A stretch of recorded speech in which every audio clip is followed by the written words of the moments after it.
Bowling করা ছিল তার কাছে ভীষণ ক্লান্তিকর। চেয়েছিলেন শুধুই একজন ব্যাটার হতে, কিন্তু নিয়তি তাকে বানালো আইপিএলের ম্যাচ উইনিং অলরাউন্ডার। তিনি দিল্লি ক্যাপিটালসের ২২ বছর বয়সী তরুণ তুর্কি মাধব তিওয়ারি। মাধবের ক্রিকেটে আসার গল্পটা আর ৫টা অলরাউন্ডারের মতো নয়। তার হৃদয়ের সবটুকু জুড়ে ছিল কেবল ব্যাটিং। শৈশবে ইন্দোরের মাঠে যখন কোচরা তাকে বোলিং করার পরামর্শ দিতেন, তখন কিছুটা অনীহা নিয়েই বল হাতে নিতেন মাধব। ম্যাচ শেষে মাধব বলেন, আমি ব্যাটিং করতে খুব পছন্দ করতাম, আমি ব্যাটসম্যান হতে চেয়েছিলাম। বোলিং করা খুব ক্লান্তিকর, এতে শরীরের অনেক পরিশ্রম হয়। ব্যাটিং করা আমার কাছে সহজ মনে হয়।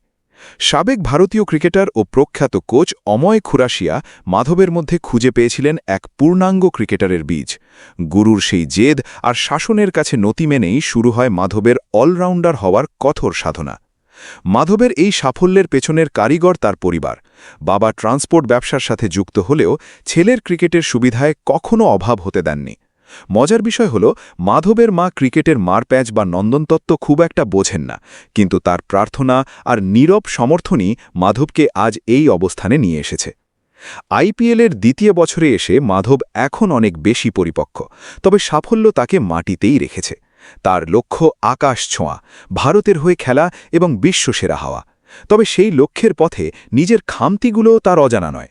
মাধব জানেন, খেলায় আরও ধার আনা প্রয়োজন, আরও নিখুঁত হতে হবে আগামী দিনে। পাঞ্জাব কিংসের বিপক্ষে ম্যাচ সেরা হওয়ার এই দিনে মাধব ছিলেন অপ্রতিরোধ্য।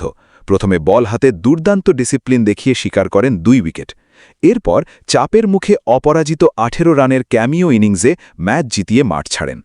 বল আর ব্যাটের এই দারুণ সমন্বয়ে দিল্লিকে এনে দেয় মহা গুরুত্বপূর্ণ এক জয়।